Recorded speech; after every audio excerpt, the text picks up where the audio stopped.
Gọvanọ Chukwuma Soludo agbapego okporo ụzọ dị kilomita 10 bụ okporo ụzọ Nzan Road ma bụrụ okporo ụzọ nke ọchịkwuru ọchịchị ndị gara aga alụchaghị. Onye ọlụ anyị n'obi gọọmenti bụ Ejike Abana wetere akụkọ a ka o si gaa.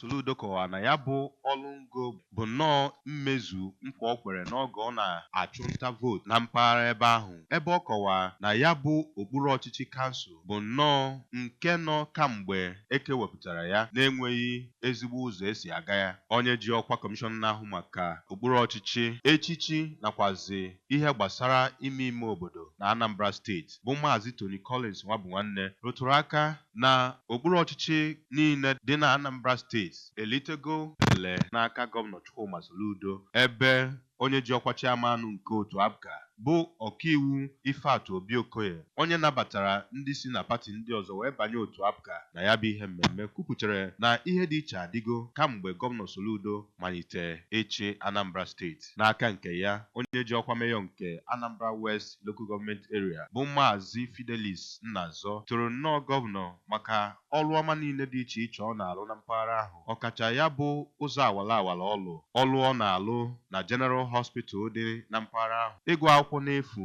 nke o nyere ụmụntakịrị, ịmụ nwa n'efu nakwazi imerime ihe ndị ọzọ mere.